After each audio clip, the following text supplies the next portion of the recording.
Kalima, Kalima, je t'aimais, Kalima. Welcome to Lopez Power Lopez review of Indiana Jones and the Temple of Doom. Now, I'm a big George Lucas fan and a big Steven Spielberg fan, and if you're not any of those type of fans, and you're probably not an Indiana Jones fan. But if you are, you probably are an Indiana Jones fan. Now, I love all the Indiana Jones movies, even the fourth one, and even Temple of Doom. Now, I admit Temple of Doom compared to Raiders and Last Crusade is probably the lesser, but it's probably the most memorable of the trilogy. Even though the boulder scene, I think, is the most memorable scene, I think the most memorable all around movie is Temple of Doom. And I think it's for that reason, because it's so far out there. it's it's a crazy movie. It's dark, but it's dark kind of in a humorous kid way. It's not like depressing dark. It's kind of dark in a fun, adventurous way, kind of like a Don Bluth movie. It's Of course it has Harrison Ford in it, but then we have Indiana Jones in it. But of course we have Short Round and Willie Scott, and of course Malaram.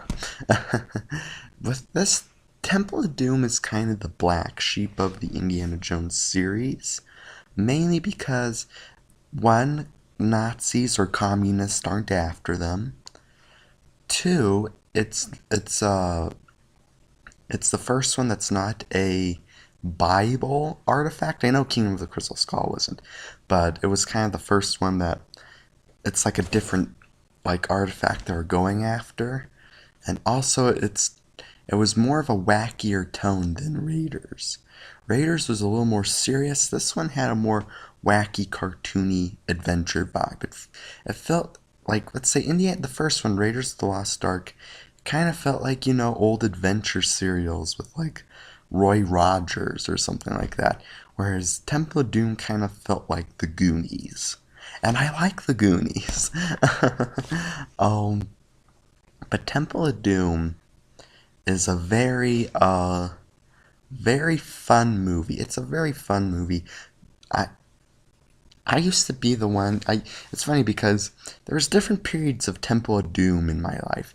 When I first saw it as a little kid, it was probably my favorite one of the series because it was the one that reminded me the most of the ride at Disneyland. And I also loved how fun it is. I could relate to the kid. I laughed at Indiana Jones. I just thought it was very fun.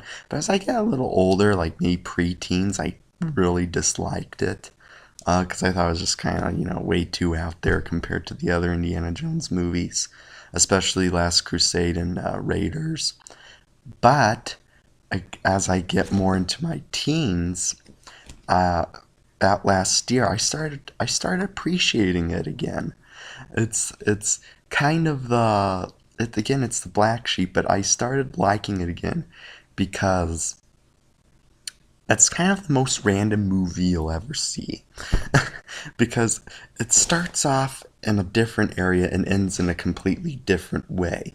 If you watch Temple of Doom in the beginning, you would not think the direction this movie would be going is going. And I kind of like that sporadic, spontaneous randomness that this movie incorporates. Because think about it, they're in China at this jazz club, and then they're being chased by gangsters, and then they're crash landing in India, and then an Indian tribe tells them to go to Bengal Palace to get the Sankara stones.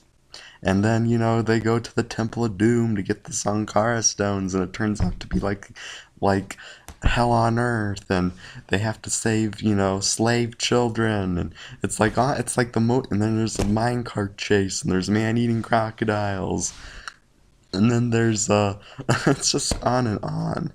It's a very random movie, it really is. But I appreciate it for its spontaneous randomness. I really do. Again, Sam Witwer big moviegoer fan, has he kind of made me have a different point of view of the movie because with I don't know if anyone else besides him and me know this, but with Indiana Jones and the Temple of Doom, it says in the beginning its intention. It sings it to us. Anything goes.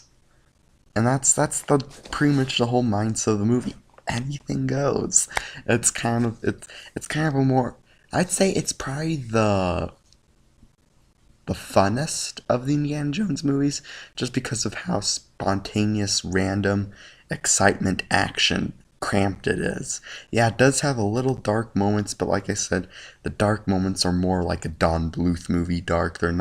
Very they're not very, they're not like depressing dark, but they're like a PG-13 dark. Um, but it's kind of, a goofier dark, kind of like Batman Returns.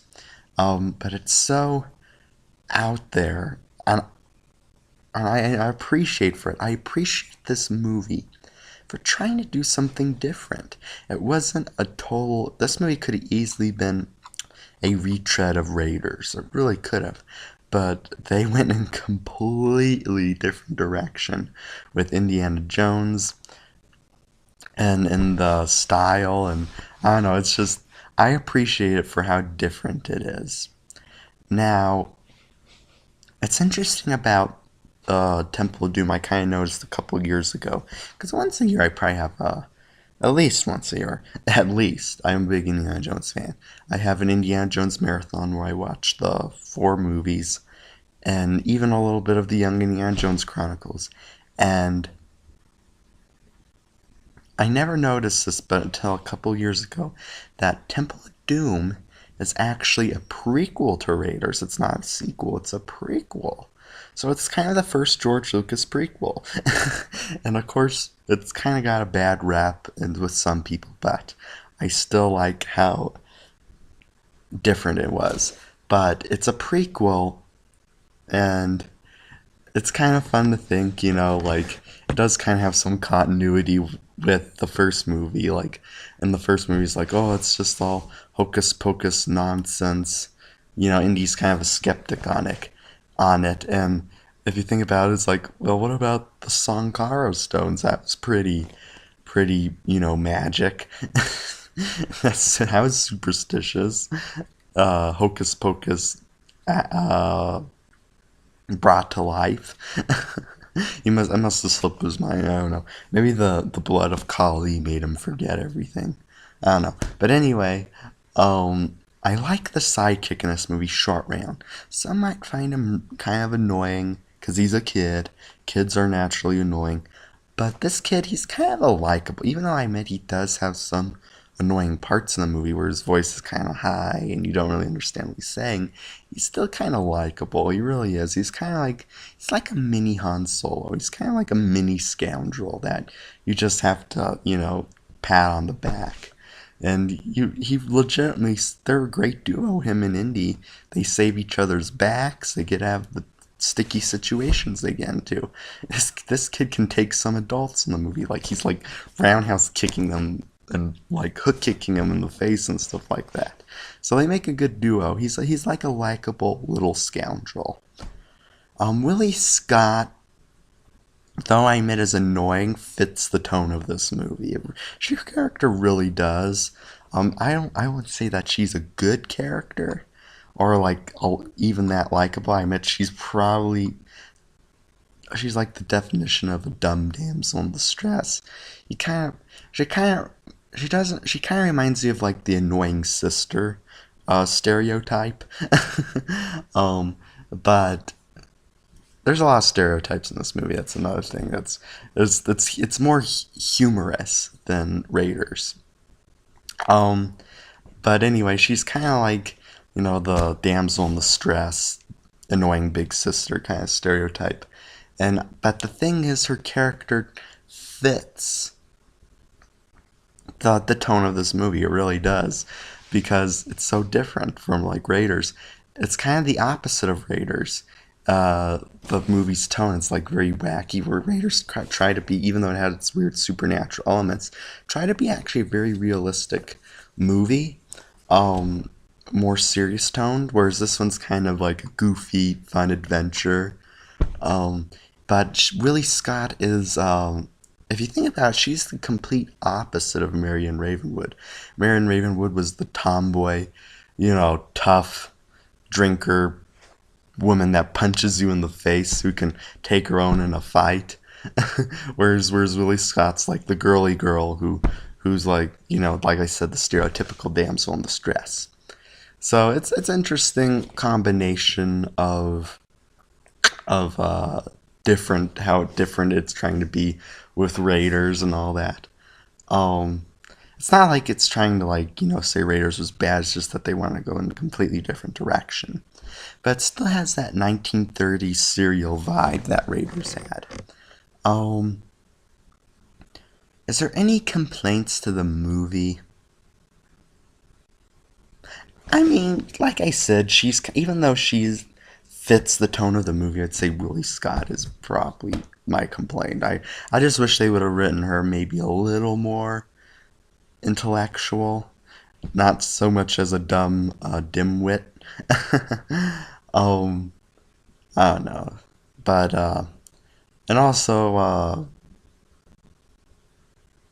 the what do you call it? There's one scene in the movie. Oh yeah, the raft scene. That's just so out there. That's kind of like a really dumb scene. Even though this movie is pretty out there, it's like really dumb. That's almost dumber than nuke. I buy nuking the fridge way before. Well, I don't buy it, but I take that way seriously, more than I take the ski dropping raft scene seriously. It's just so out there. But other than that, I really like the movie. I love the opening. Anything goes. Completely different opening for Indiana Jones. It's not in a misty jungle or mountainous region. It's in a jazz club. um, but it's got great action. If you love Indiana Jones, I think you'll like this one. Even though it does get some backlash. It's a fun adventure, very random, which adds to the charm. It's just keep in mind when you're watching this movie, anything goes, and if you just keep that in your mindset, it's a really fun time. I give this movie an A minus. I give this movie a 9 out of 10. Um, a 3.5 out of 4 stars. I admit it's probably not the strongest Indiana Jones movie, but it's definitely the funnest. It's interesting because my dad couldn't really get into the Indiana Jones movies. Like, he couldn't really get into, like, Raiders or Last Crusade. But the only one he got into and actually really enjoyed was Temple of Doom, because it's a different type of, it's not so much like solving things. Not to say that, my dad didn't like smart things, but he kind of lost his interest after a while. But this movie has it's not as much about solving things to get the artifact as it is to go on this fun adventure that you take in from like a kid's perspective, like with Short Round. It's a fun adventure through random events, and it's like a ride. It really is like a roller coaster ride. That scene in the movie when the mine chase, it's kind of like how the movie is. It really is like a roller coaster. It's got a lot of action. Probably the most action filled of the Indiana Jones movies, I'd say. And it's probably the funniest one, I'd say. It's probably the most action oriented and probably the most funniest. Um, it's definitely the most, it has the most, like, out there comedy, but I still say it's really funny. Like, it's more cartoony comedy, like a hammer drops and the guy's like, oh. But, like, my favorite scene in the movie, and I think it's by far the funniest scene in Indiana Jones, is when they're in the the boulder that's coming down on them and has the spikes, and Indiana Jones is talking through the like this hole, and Willie Scott has to reach into this other area where there's a lot of bugs to pull the lever to stop them from being stabbed and crushed. And Indiana Jones is like, "We are going to die," and like his face is just like this. It's just that somebody make a meme out of that. That's just the funniest face in Indiana Jones history. Funniest scene just because of his face after he says, "We are going to die." His face in that is just, I wish I had that face for every time I was angry. It's just so hilarious. But like I said, it's a really fun and random movie. Anything goes. Give it a 9.5 out of 10, 3.5 out of 4 stars. An A minus. Go check it out. If you don't like it, fine. But I have fun with it. It's really out there compared to the other Indiana Jones movie, but just turn off your mind and have fun. It's not really dumb action. It's fun action. That's what I would call it. So yeah, go see it if you're a fan of Indiana Jones. If you're a fan of the Goonies or like the classic adventure movie, go see Indiana Jones and the Temple of Doom. I'll see you in my next review. Take care. Don't forget to comment. Don't forget to subscribe. Lopez Power Lopez signing off. God bless. Take care. See you next review. And one last effect. Kalima Wutave. Kalima. I have a straw instead of a heart. Bye bye.